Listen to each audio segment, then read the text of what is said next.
The warning. Dr. Sarah Chen stood motionless in the Harvard Observatory's main control room, her eyes fixed on the decoded transmission playing across the holographic display. Around her, colleagues sat in stunned silence as the message repeated itself, a warning from the stars, carried across 16 light-years by a dying civilization. The alien's voice, translated by AI into English, carried a weight that made Sarah's chest tighten. They are coming. The Void Hunters. They have already consumed the Centauri systems. Nothing stops them. Nothing survives. Our last ships leave now. Save yourselves. Run. The message ended with a burst of static, followed by sensor data showing the complete disappearance of electromagnetic signatures from an entire star system. Sarah's hands trembled as she reviewed the astronomical data for the fourth time. The numbers didn't lie. Something was systematically extinguishing stars. Within hours, the UN Security Council convened an emergency session. Sarah found herself standing before world leaders, military commanders, and scientific authorities in New York. The chamber buzzed with tension as she presented the evidence. The entity, or entities, that the Proxima survivors called Void Hunters appear to be moving through space in a methodical pattern, she explained, gesturing to the star map behind her. Based on their current trajectory and speed, they will reach our solar system in approximately 18 months. Admiral James Harrison, commander of the newly formed Earth Defense Force, leaned forward. And what exactly are we dealing with, Doctor? Ships? Weapons? Sarah shook her head. We're not sure. The data suggests they're utilizing technology far beyond our understanding. They don't just destroy worlds. They somehow absorb all energy from entire star systems, leaving nothing but cold, dead space behind. The Chinese premier's voice cut through the murmurs. The alien message advised evacuation. Perhaps we should consider. Evacuation to where? Harrison interrupted, his voice sharp. We barely have colonies on Mars.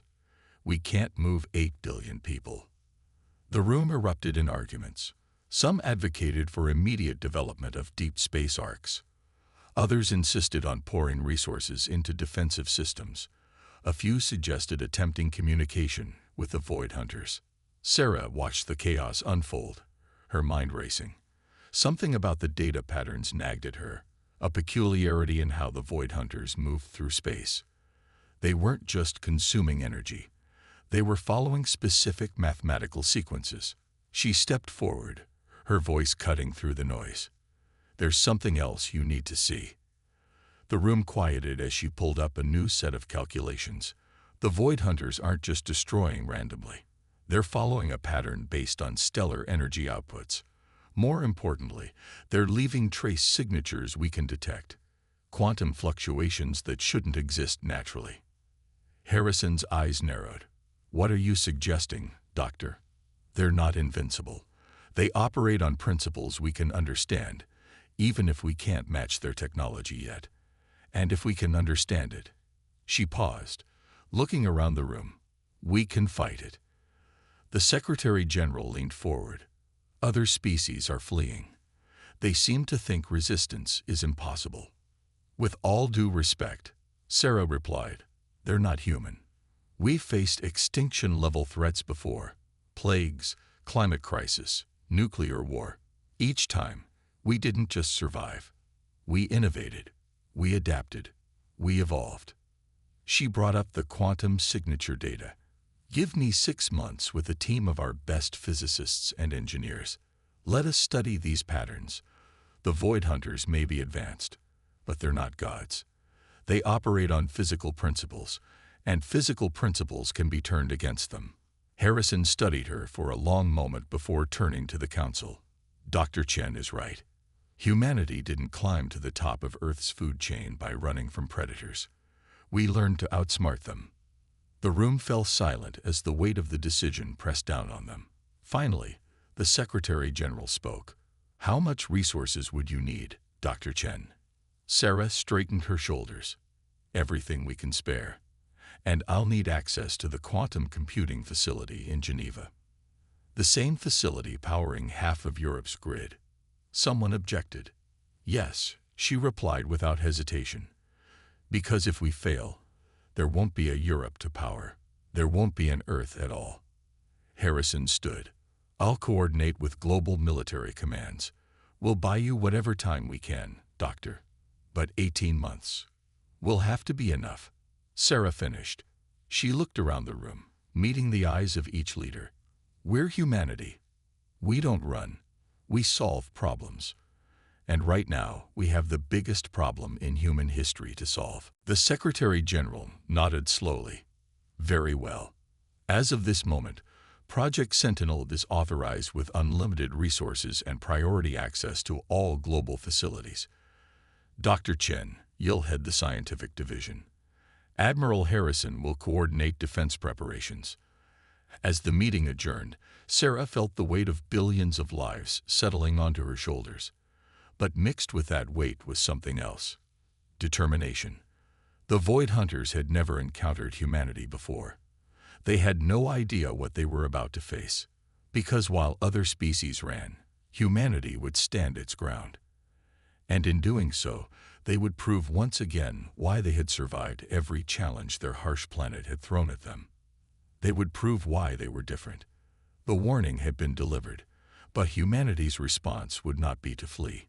It would be to fight. And in that decision, the real story of Earth's survival would begin. Project Aurora. 6 months into Project Sentinel, the Geneva Quantum Research Facility hummed with activity. Deep beneath the Swiss Alps, Dr. Sarah Chen stood before a holographic simulation of the Void Hunter's energy signature. The vast underground chamber, originally designed to house Europe's most advanced quantum computer, had been transformed into humanity's most sophisticated research lab. Run it again, she commanded, her eyes tracking the particle movements. Behind her, Dr. Marcus Wong, her chief theoretical physicist, adjusted the parameters. The simulation sparked to life, showing how the Void Hunters absorbed energy from star systems. There, Sarah pointed to a fluctuation in the pattern. Every time they feed, there's a microsecond where their field destabilizes. They're not perfect. Marcus frowned at the data. The window is too small. We'd need to deliver an enormous amount of energy precisely when they're vulnerable. The timing would have to be perfect. Then we'll make it perfect. Sarah pulled up another display, showing their latest prototype. Project Aurora wasn't just a weapon. It was a complete reimagining of how energy could be manipulated at the quantum level. The facility's intercom crackled. Dr. Chen, Admiral Harrison has arrived for the briefing. Sarah straightened her lab coat, trying to hide her exhaustion. She hadn't slept more than 4 hours a night in weeks, but time was running out. The Void Hunters had accelerated their approach, now just 10 months from reaching Sol. Harrison entered the lab, accompanied by Colonel Maya Patel, Earth's leading expert in orbital defense systems. The Admiral's presence commanded attention, but Sarah noticed new lines of worry on his face. Please tell me you have good news, Doctor, Harrison said, studying the holographic displays. The outer colonies are evacuating, and Mars is preparing for potential containment protocols.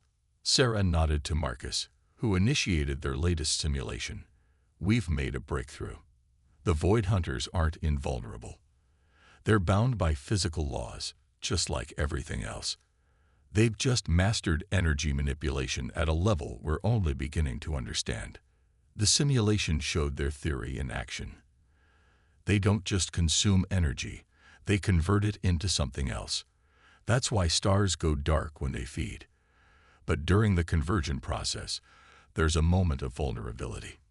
Colonel Patel stepped closer to the display. How long? Nanoseconds, Marcus answered. But it's consistent.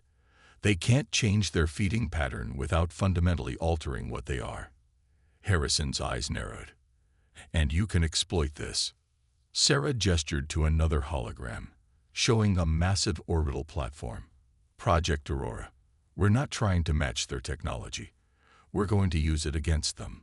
The platform creates a quantum resonance field that mimics a star's energy signature. When they try to feed on it, the simulation played out. The Void Hunter's energy field connected with the platform, beginning their usual absorption process. But at the crucial moment, the platform released a precisely calibrated burst of exotic particles.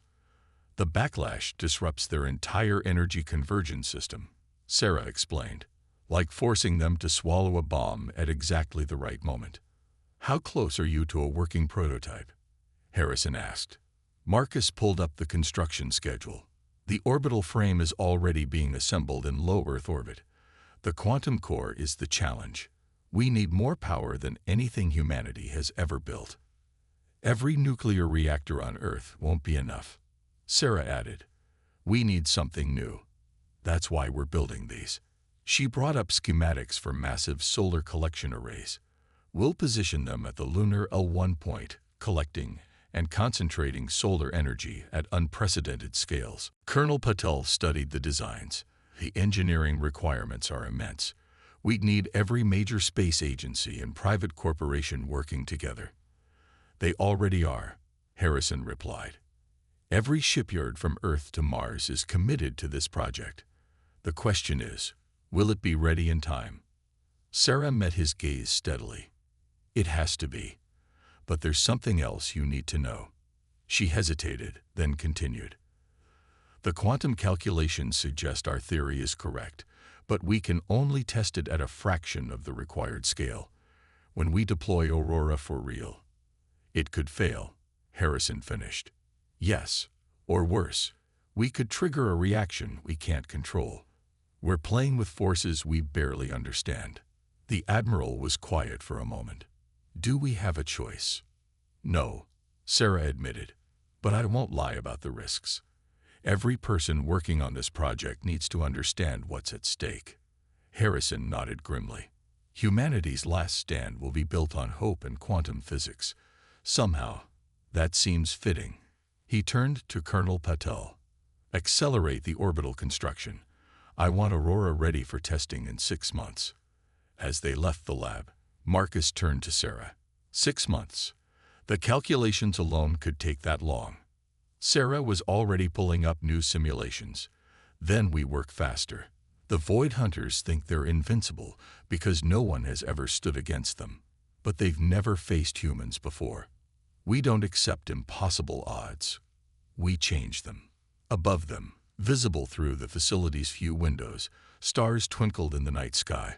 Somewhere out there, humanity's greatest threat was approaching. But in labs and orbital shipyards around the world, humanity was preparing to fight back. Project Aurora wasn't just a weapon. It was a declaration that humans would not go quietly into the void. The race against time had begun. First contact. The first sign came from the Kuiper Belt monitoring stations.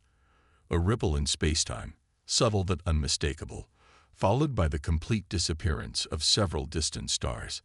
Admiral Harrison stood on the bridge of the EDF flagship Hyperion, watching as real-time data streamed in from the outer system sensors. Multiple contact signatures detected, announced Lieutenant Rivera from her tactical station. They're bigger than anything we've ever encountered, sir.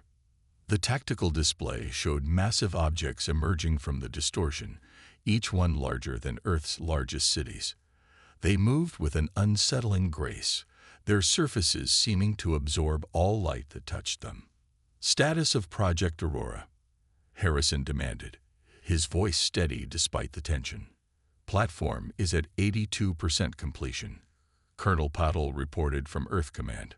Her hologram flickered slightly in the ship's briefing area. Dr. Chen reports the quantum core is stable, but we need at least 3 more weeks for full power integration. Harrison's jaw tightened. They didn't have 3 weeks. Deploy the defensive fleet. All ships maintain distance and do not engage unless directly threatened. Let's see what we're dealing with. Earth's combined space forces had assembled in the outer solar system. Over 300 ships ranging from small interceptors to massive battlecruisers. They represented the greatest military force humanity had ever assembled. Against the approaching Void Hunters, they looked insignificant. In the Geneva facility, Sarah Chen watched the sensor feeds with growing concern. Their energy signature is even stronger than our projections, she told Marcus. The quantum fluctuations are off the scale. The Void Hunters moved past Neptune's orbit without slowing. Their formation was precise, almost geometric. No communication attempts had been answered. No signs of conventional weapons were visible on their impossibly dark hulls. Then they reached the first line of defense, automated probe stations designed to gather close-range data. The nearest station simply ceased to exist. No explosion, no debris. One moment it was there, the next it was gone, along with a sphere of space nearly a kilometer wide. Energy spike. Rivera's warning came just as the tactical display lit up. One of the Void Hunters had changed course, heading directly for a cluster of Earth ships. All vessels, evasive action, Harrison ordered. But the enemy was impossibly fast. The destroyer, the EDF Intrepid, vanished in the same manner as the probe. The crew of over 200 people had no time even to send a distress signal. "My God," Marcus whispered, studying the sensor data. "They're not destroying our ships. They're converting all matter and energy within their range into something else, something our instruments can't even detect." Sarah's mind raced. The Void Hunters were demonstrating capabilities far beyond their predictions, but there was a pattern to their attacks. Each absorption created a specific type of quantum distortion. "Admiral," she called over the command channel, "we need to test something. Can you get a ship close enough to launch a nuclear warhead at one of them?" Harrison didn't hesitate. "Cruiser Odyssey, move to position and prepare payload on my mark." The Odyssey, one of Earth's most advanced warships, accelerated toward the nearest Void Hunter. The massive alien construct seemed to notice, turning with that same unsettling grace to face the approaching ship. "Now," Harrison commanded. The warhead streaked through space, its yield enough to vaporize a small moon. The Void Hunter made no attempt to evade. Instead, as the weapon approached, its surface rippled. The nuclear detonation never came. Instead, the warhead disappeared into the Void Hunter's dark surface. For a moment, nothing happened. Then Sarah's instruments detected exactly what she'd feared. The energy conversion rate increased by 300%, she reported grimly. "They don't just absorb energy, they get stronger from it." Conventional weapons are worse than useless.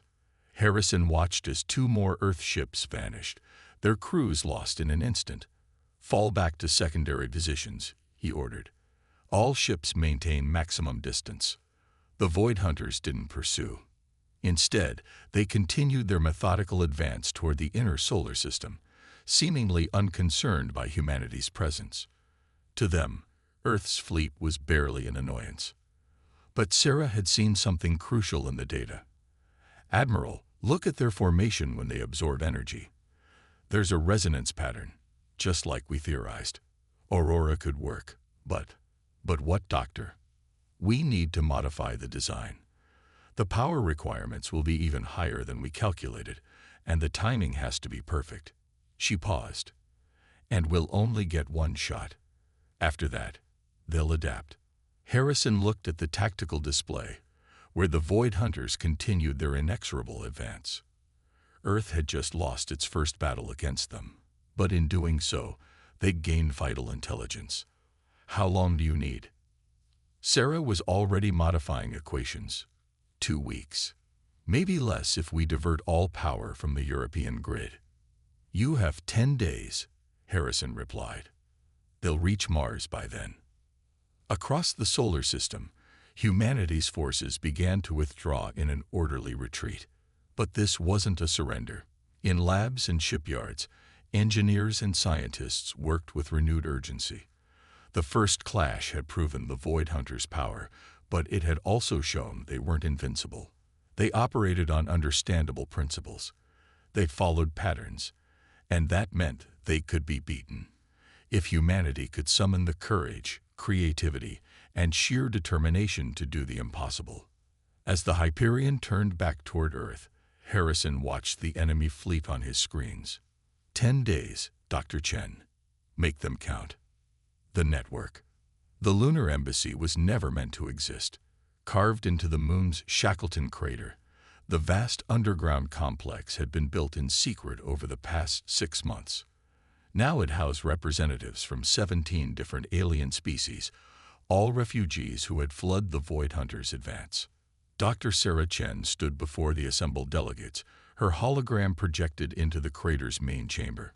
Behind her, real-time footage showed the Void Hunters methodically consuming Mars' outer moons, their dark forms blocking out the stars. "You're all here because you've seen what they can do," she began. "You've watched them destroy your worlds, your civilizations. You ran because you thought there was no other choice. We're here to tell you there is." The Archon of the Centauri survivors, a crystalline being that communicated through light pulses, flashed skeptically. "Your species is young. You cannot comprehend what you face. We have seen civilizations far more advanced than yours try to fight. None survived." With respect, Archon, Admiral Harrison stepped forward, his own hologram joining Sarah's. "None of those civilizations were human. And none of them had what we've discovered." Sarah brought up the quantum analysis of the Void Hunters' energy signature. "They're not invincible. They're not gods. They're using extremely advanced technology that operates on specific principles. Principles we can understand and counter." A ripple of movement passed through the gathered aliens. The Nelloran representative, a being of pure energy contained within an environmental suit, moved closer to the display. "You've studied them." "How?" "We fought them," Harrison replied simply. "Lost good ships and better people doing it. But we learned." Sarah explained Project Aurora, showing them the nearly complete orbital platform. Some delegates murmured in recognition of the theoretical principles involved. Others simply stared in disbelief. "You would risk your entire world on an untested weapon." The Archon's lights pulsed rapidly. "The design is innovative, but if it fails, then we die fighting," Harrison cut in. "But if it works, we can stop them. Not just here, but everywhere." The chamber erupted in overlapping voices and translated signals. Sarah waited for the noise to settle before continuing. "We're not asking you to fight. We're asking you to share your knowledge. Each of your species has encountered the Void Hunters. Each of you has data we could use. And in return," the Nelloran's voice hummed with electricity. "Sanctuary," Harrison answered. "Earth is preparing contingency plans. Underground cities that could shelter millions. If Aurora fails, we'll need your help to evacuate as many as we can. If it succeeds, we'll need your help to take the fight to them." A new voice spoke up, the Murith ambassador, representing a species of synthetic beings who had lost their home system months ago. "You speak of victory when survival is uncertain. Yet, your confidence is not entirely without basis. We have observed your species since our arrival. Your adaptability is remarkable." Sarah nodded. "Humanity evolved on a world that tried to kill us countless times. We survived ice ages, plagues, our own wars. Each time, we emerged stronger. We learned to turn our greatest challenges into opportunities." "Final diagnostic complete," Marcus reported, his voice tense. "Core stability at 98%. The alien modifications are holding." Sarah nodded, her fingers dancing across the holographic controls. The combined knowledge of 17 species had transformed Aurora from a theoretical weapon into something new, something that could change the course of history. Admiral Harrison's voice came through the command channel from the Hyperion. "Doctor, we're tracking unusual movement patterns. The Void Hunters are changing formation." Sarah switched to the tactical display. The massive entities had indeed broken their usual geometric pattern, spreading out in a way she'd never seen before. "They sense something's different," she realized. "They know we're not running. Energy signatures are intensifying," Colonel Patel reported from Lunar Command. "They're preparing to feed." Through the facility's windows, Sarah could see the sky darkening as the Void Hunters began their absorption process. Stars winked out one by one as space itself seemed to bend around their forms. "Aurora is charged," Marcus announced. "But we'll only get one shot. If we miss the resonance window, we won't, Sarah interrupted. She opened a channel to the lunar embassy. Is everyone in position? The Archon's crystalline form shimmered as it responded. All species are contributing energy signatures as planned. The network is ready. This was humanity's true innovation, not just the weapon itself, but how it would be used. Each alien species had provided unique energy patterns from their encounters with the Void Hunters. Combined, they created an irresistible feast. Begin the sequence, Sarah ordered. Across the solar system, hidden transmitters activated. Each broadcast a different energy signature, creating a complex web of power that mimicked a dozen dying stars. The Void Hunters responded immediately, their dark forms shifting toward the nearest sources. They're taking the bait, Harrison reported. All ships maintain position. Earth's remaining fleet hung back in pre-planned positions, their crews watching as humanity's gambit unfolded. The Void Hunters moved with their usual grace, but there was something different in their movements, an eagerness Sarah hadn't seen before. Energy absorption beginning, Marcus called out. 15 seconds to peak resonance. Sarah's hands tightened on the control panel. Everything they'd learned, everything they'd built, came down to this moment. Prepare to fire on my mark. The Void Hunters reached out with their impossible technology, beginning to feed on the energy web humanity had created. But this time, something was different. The combined signatures weren't just food. They were a key, unlocking patterns the aliens had never encountered. Resonance peak in 5, 4. Sarah watched the quantum readings spike. The Void Hunters had committed fully to their feeding process, drawing in the complex energy patterns. They didn't realize they were being synchronized, forced into a specific frequency by the very meal they sought to consume. 3, 2. The sky above Geneva turned pitch black as the nearest Void Hunter stretched its influence toward Earth. Sarah felt the air crystallize in her lungs as space-time itself began to warp. 1. Fire, Sarah commanded. Aurora came alive. The massive orbital platform channeled the combined power of human innovation and alien knowledge into a single, perfectly calibrated burst. The quantum core released its energy not as a weapon, but as a key turning in a lock. For a moment, nothing seemed to happen. Then reality itself screamed. The Void Hunters' feeding process reversed. Their dark forms blazed with impossible light as their own energy conversion technology turned against them.